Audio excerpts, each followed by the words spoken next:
I like what he said. I like what he said. He said this morning it may get rough. How's everyone doing? Happy to have you all here this morning. How you doing? You pick up that bat? How we doing? I'm not gonna lie to you. I got a little bit worried when I saw him coming down the aisle with that bag.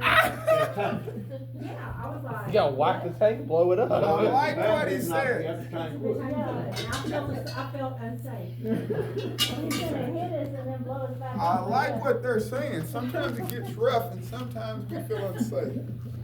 That's life, right?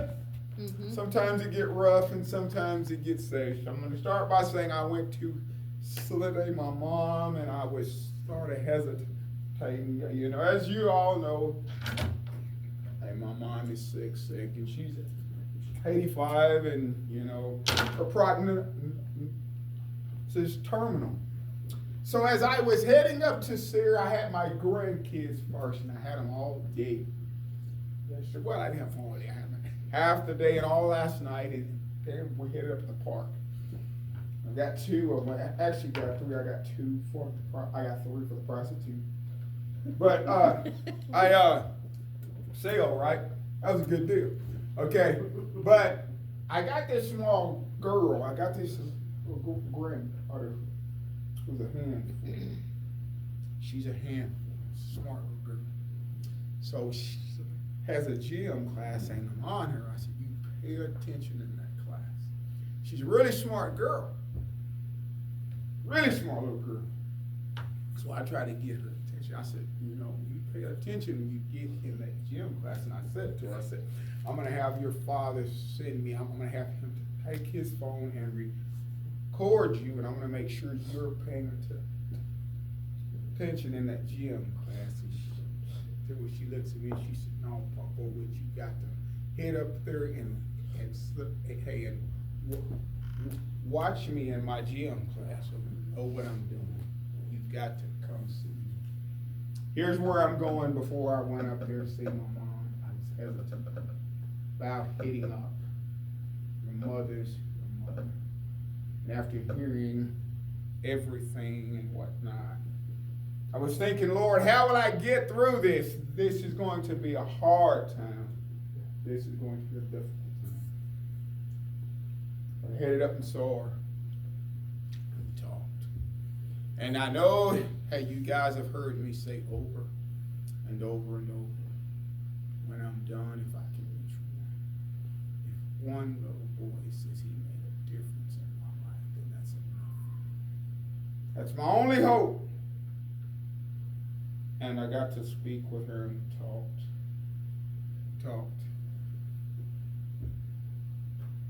And I shared the story that she already knows.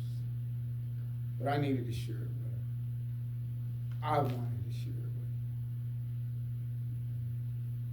her. Why did I want to share it with her? She knows it. And she heard it. But I needed to share it. And then as I drove home, I said, that little boy that you want to reach, she reached that little boy. Little boy is you. 85 is a good run. But often at the end of a person's life, there's some things you want to see. I'm not sad. I'm crying. I'm not sad. If they think I'm sad, you're wrong. I got, as I was there and I heard about who all had showed up and who all had voiced what they said, but there was a young man, not one, but there was a few came when I was there. And I sat off to the side and they talked with her and they shared some stories and whatnot. And I said, what more are you in search of? What more could you acquire? What more could you do for him after hearing these young men? And as I'm crying, they were too. I said, you know, a race well run, a job well done. Really, that's what this is about. That's what this is about. And I was in class this morning. I was in the Sunday school class. she got on something. I'm gonna share a story that happened to me last night. And that class is hard. And here's why that class is hard. I'm enjoying it so much, but it's hard. I headed up here last night. See, I left early. I knew I had to get home before it got late, before it got dark, because I was tired and I had a long day. And my grandkids, man, I understand that I'm not that young. They wore me out. And I had stopped by and I saw her and I said, I got to get home before it's late because I'm tired. So I got in the truck and I headed home. And I was doing good until I got to Vernon. And the Lord sent me in some stores. As I sat back there in the class, I couldn't leave Vernon. I went in, I stopped by Walmart, and I didn't have to have him. Being here, the Lord just said stop, so I stopped. And I went in there, seen some things on sale, so I bought some things, and I said, I gotta get home before dark, because I'm tired. Gotta get home before dark, because I'm tired. I'm really tired here. Gotta get home, but the Lord would not let me leave Vernon. So I left Walmart, and I had everything I had to have, but then I looked up over at the other store, and I said, I'm gonna run in there just for a second. And let me grab my phone. I'm running there just for a second. So I headed in there just for a second. And as I headed out of the store, this guy, he sees me and he walks up to me and he sees me and it's dark by now. You know, I'm not going to get home, but still I can get home before it's late.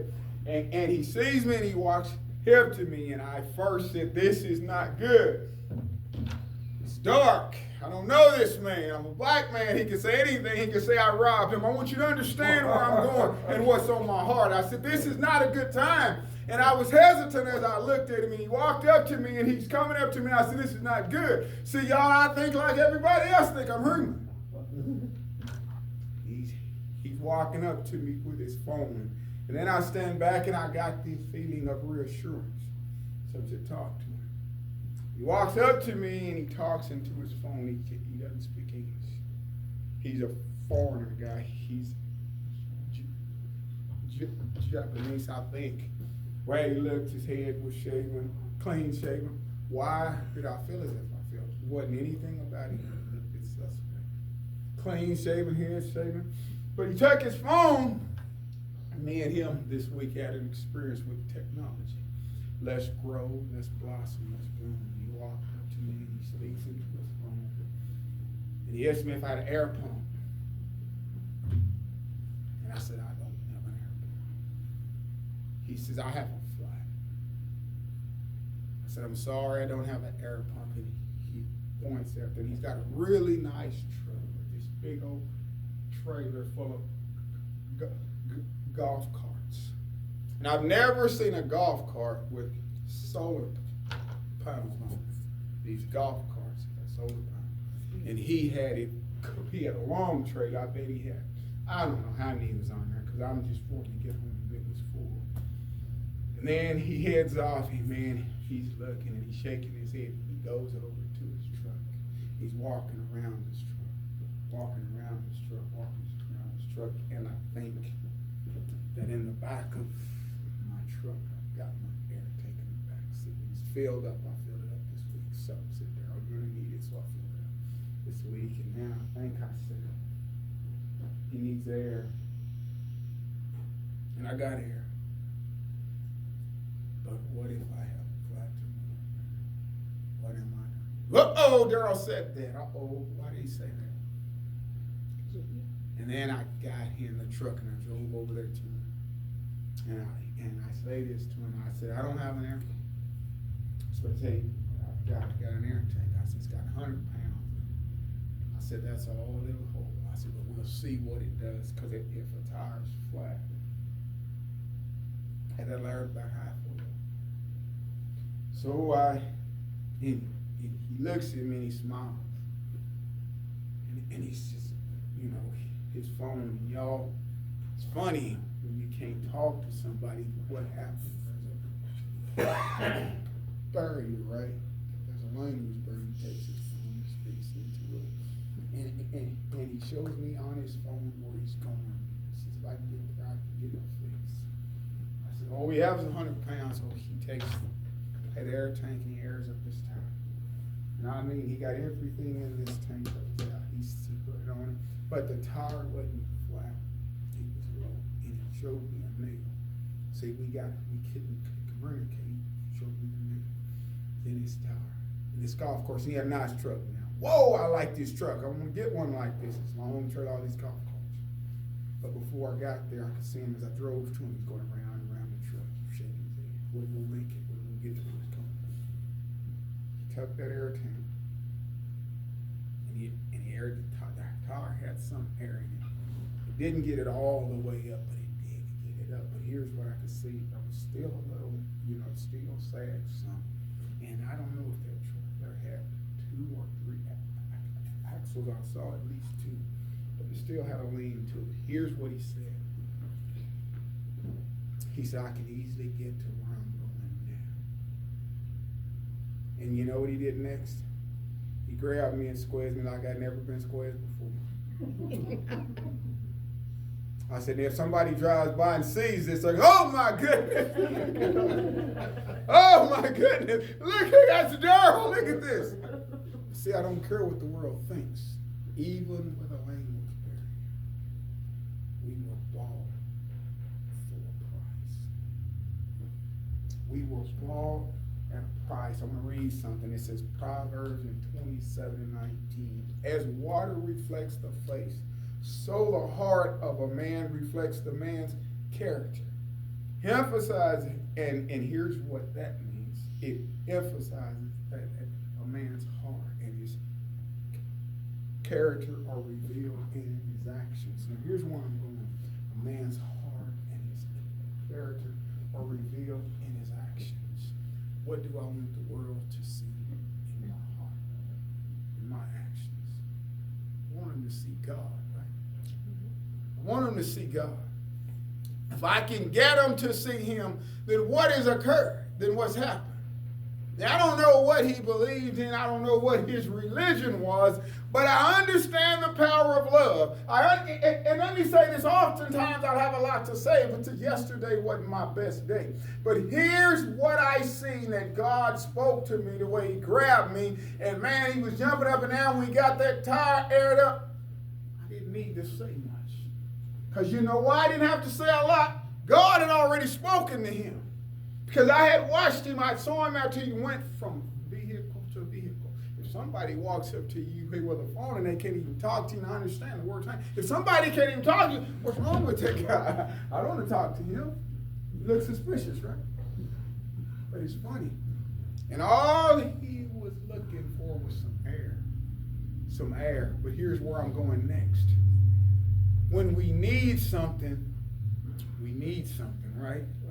And what he needed, I had. And what he needed right then was air. And no matter how much money he had, no matter what he had with him, he just needed some air. And I had it. And he's talking about this bat. Why did I bring up this bat? I wouldn't bring this bat up here. But he said it might get rough. I like what Juddy said. And often do we give folks a bat. What do I mean by do we give folks a bat? What do I mean by we give folks a bat? As we talked about in that class back there this morning. See, they talked about a rich man.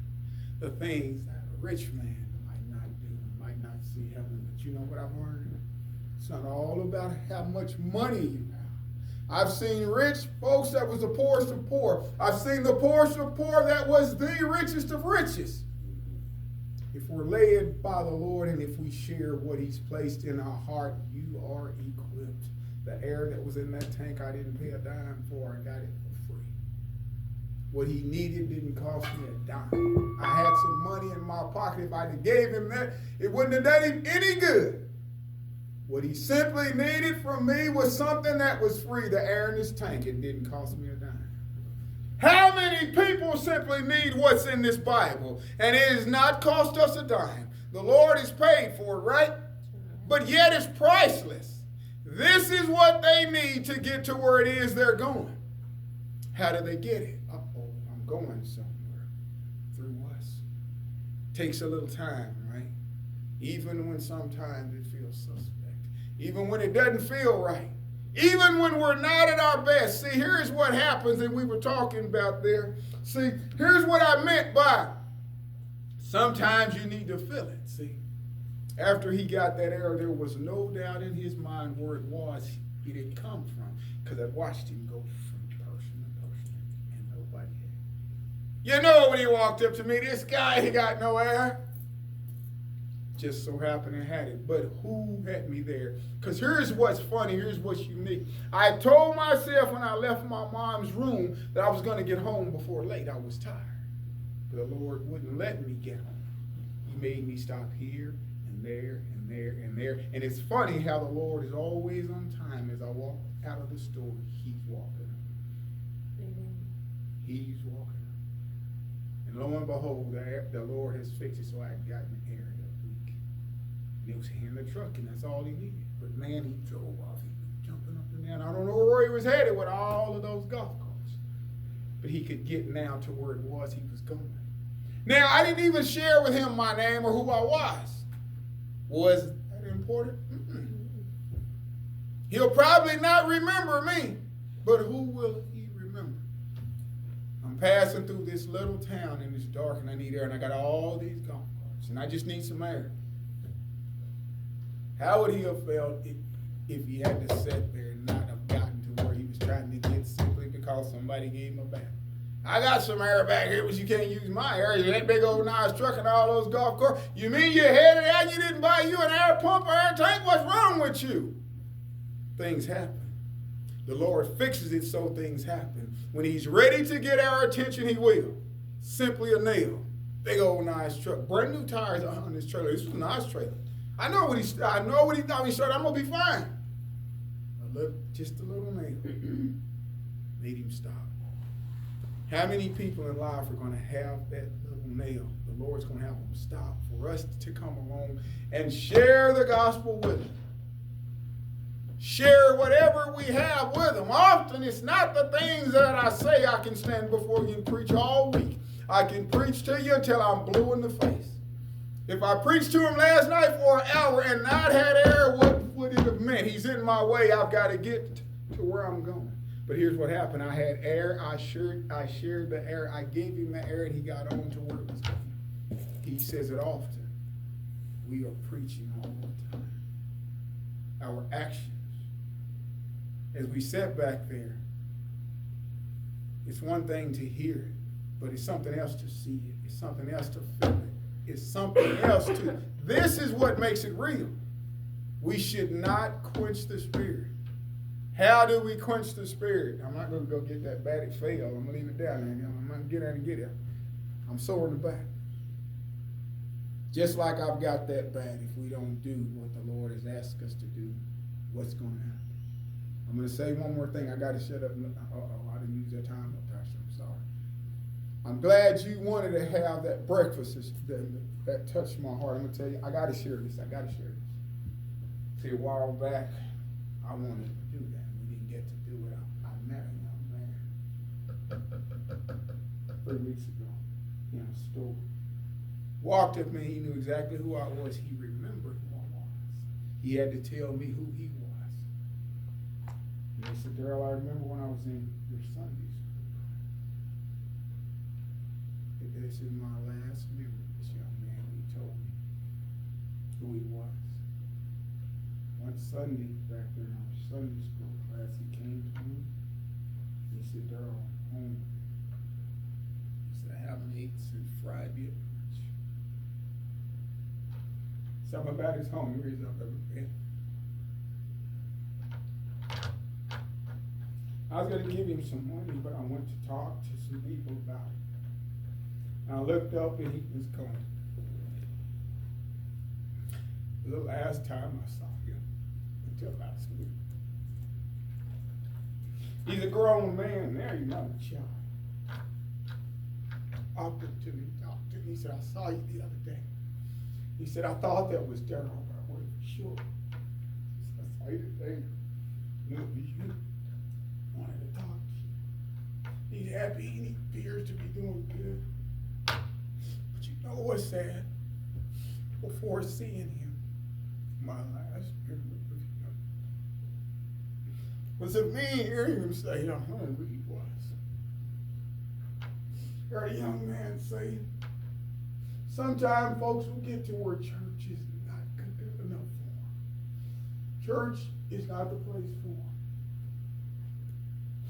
But if I come somewhere and if I'm hungry, if I come somewhere and if I need something, if I really need it, and if I don't need much, and if I see people who have what I need, if you won't share with me, how can you tell me about a God of love? How can you tell me what God can do? How can you tell me what He will do? If you won't open up your heart and share that with me. See, I can't feel that. I can't see that. I can't grasp that. I can't wrap my heart around that. I can't understand that. And this is what's happening, y'all. This is what's happening. We are the body of Christ. When we act upon what God has placed in our hearts, then that's what makes it real. What do we have? It says hope. There's hope, and there's love, and it's a third one. It's what right now? I can't even think of. But it says of those three that love is the greatest. If we can show people that, and if we can share that, then that is what's going to impact people's lives. How do I know? It's happened to me. It's happened to you. Everybody here at some point it has happened to you. And I'm so sorry that I've taken up all the time, but here's where I'm going. We are here for a purpose. We are here to act upon the love of Christ. God so loved the world that He gave His only begotten Son, that whosoever believeth in Him would not perish. That He so loved the world. The first commandment is that we are to love our God with all our heart and mind and body. And the second is like it, is so like it, that we are to love our neighbors, we are to love ourselves. If we can just practice that, then what's going to happen? I'm going to close with this. He and I, we had a language barrier. The only way we could communicate was through the phone. But after I had shared what I had with him, what the Lord had put on my heart, that changed some things. How do I know it changed some things? This man didn't know me. He had never saw me before in life and will never see me again. Grabbed me and squeezed me as hard as he could. And just thank you, he's leaving like that. I'm going to close with this. We have what the world is in search of. We have what they're in need of. A breakfast, a word, some air. Hey, let's give them what the Lord had. Everything we have been given is not for us to keep. I'm going to say that again. Everything that you have been given is not for you to keep. Some things you have been entrusted with to share with others, to help impact and change their lives. But here's what happens. It's a cost. It's a choice. I got friends, I got buddies I can call and get some air. But it's just inconvenient sometimes, right? And even me, a preacher, for a few minutes I thought, what if I get home in the morning, have to head to church, and I got a flat tire? There's Richie across the street. Been there. See, sometimes it's inconvenient. Sometimes we don't act out of pure inconvenience. Selfishness. Just not being thoughtful. But if we can open up our hearts, if we can step out, God is going to give it all back. I'm gonna say this. The way he grabbed me and squares me and hugged me, I can only think about God. Because I've been there myself. I have been there myself. How would you feel if you needed something and you couldn't get it? If you were just there and you couldn't get it? If you could see it and you couldn't get it?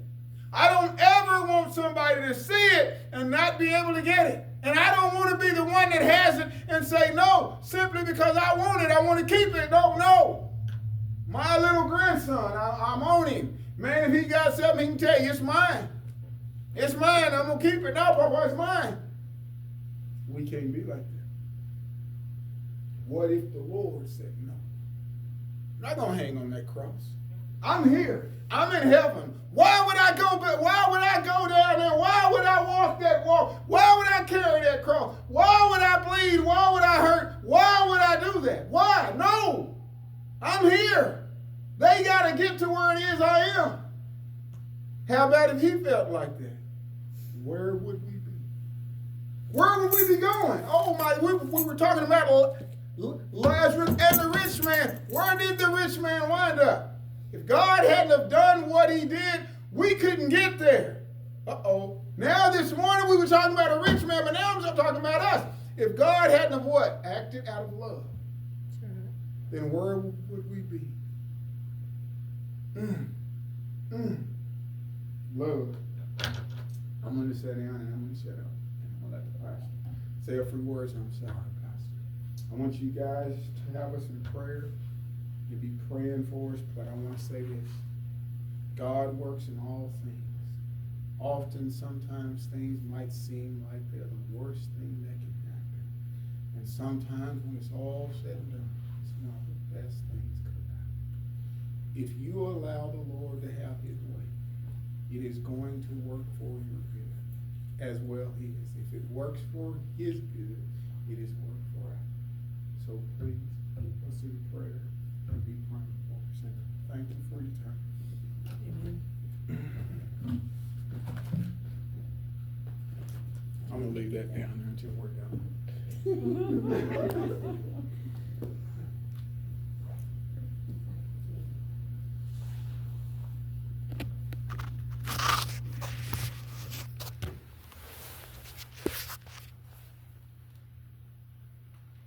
That was a powerful message.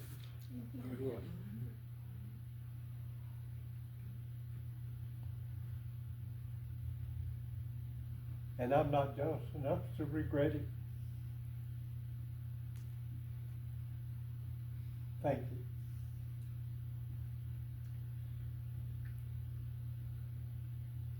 We will be praying. And I hope I speak for the entire church.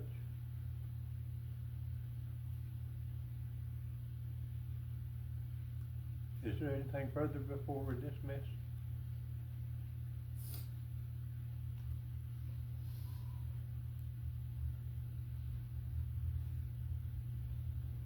If not, Robert, would you dismiss in prayer?